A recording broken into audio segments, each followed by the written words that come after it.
Let's revisit the 10 tenets of being firm and fair.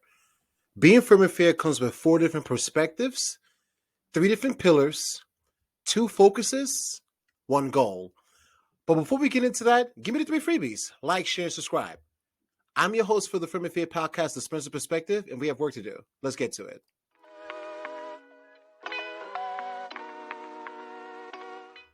So, in order for you to have a good relationship, it needs to have a foundation, in all honesty. Especially in this day and age, you cannot be in a relationship flying by the seat of your pants. I don't care who you are, where you're from, or what you did, so long as you are not flying by the seat of your pants. But look, being firm and fair just means being in the middle. Being in the middle of what it means to be toxic. Being in the middle of what it means to be a nice guy. In the middle of what it means to be alpha. In the middle of what it means to be beta. In the middle of what it means to be masculine. In the middle of what it means to be feminine. It takes a look at all of the above and places together in the middle.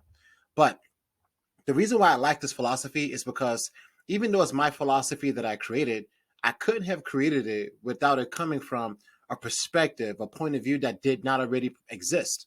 So being firm and fair just means you look at one situation 4 different ways. You understand you need to have a tri-pronged approach to a relationship. You also understand that there are 2 different focuses you're going to want to have, and then one overall goal. Let's get into it. So these are the 4 perspectives you can use for one situation and then review it 4 different ways. So let's take one situation. A man is with his woman. Another man passes by. He takes a look at said woman, also goes up to her and touches her. That's what's it called? Results for certain situations going on. So let's take a look at the situation 4 different ways. Here are the 4 perspectives. Logic, what's truly right. Nothing to do with feelings, nothing to do with emotions, nothing to do with social needs. What's truly right. Contemporary, what's happening in this day and age. Neolithic, what we would do if we were cavemen and cavewomen all over again. Traditional, what would we do if we were at the highest rate of relationships and people staying together? We got to start taking a look at it. What was happening back then that's not happening now, that's happening in the future? So a man is with this woman, another man walks up and he touches her. Logically speaking, if a man is logical enough, he wouldn't do that in the first place because he understands that comes with a whole host of other issues he doesn't have any time for. Neolithic, the guy that's with the woman will club him. That's it. Nothing more, nothing less. Traditional, a man wouldn't even touch a woman that's with another man because he would assume that that's her husband. Back in the day, men and women did not really hang out with each other unless they were, man and wife, for what it's worth. Traditional. No, that's traditional. We did logical. We did Neolithic. We did traditional. Contemporary. Okay. So here's contemporary. Contemporary is, I guess the first guy that's in a relationship would ask him to not do that, or the woman will pull away.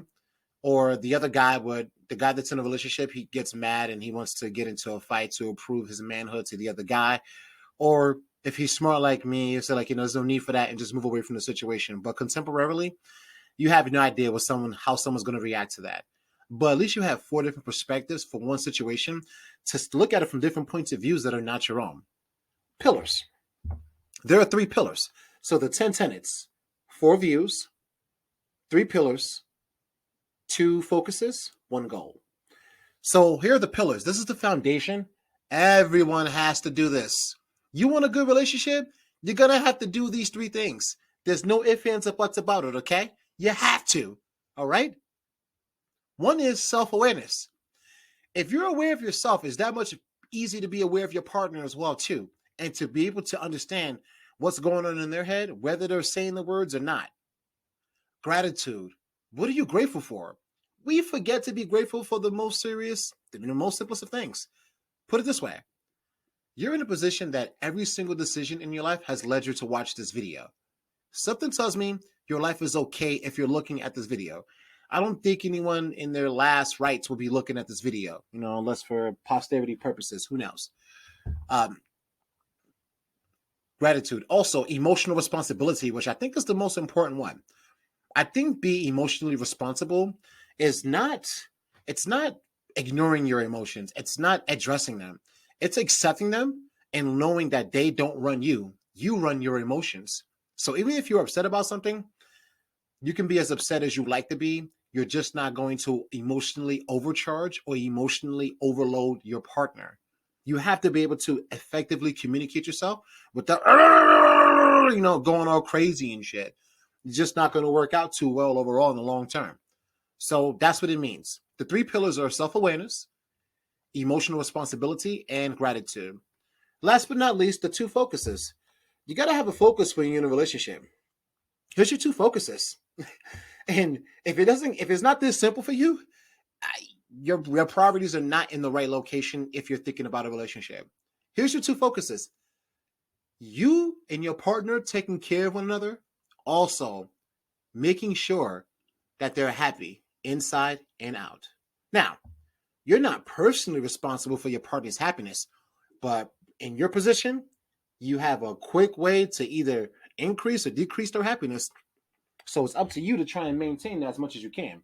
That's always going to be the goal overall. Last but not least, what's the goal? We forget the goal so easily. The reason why we forget this goal is because we're young. Because we think we have so much time until you fucking don't. The goal is to get to the other end of life with your partner. Not with the person that you meet 35 years from now. The person that you're with today. If you're in a relationship and you're not seeing yourself with this person 20, 30 years down the line, what are you doing? What exactly are you doing? You're just having fun with this person? Because you're young, right? You got a lot of time, right? So many different fish in the sea. But guess what? You got your fish right here.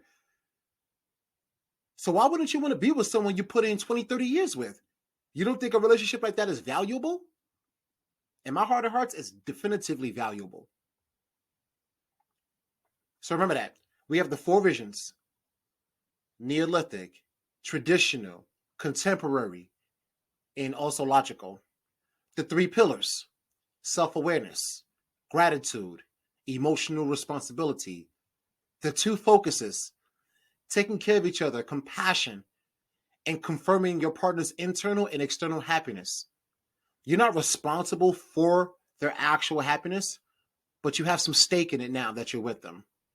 Last but not least, the goal. The goal is to get to the other end of life with your partner intact. You want to be safe. You want them to be safe. You get into the other end of life. All right? You're doing better day over day, right? I'm doing better too, day over day. We all are. This is the Firm and Fair Podcast, and I'm out.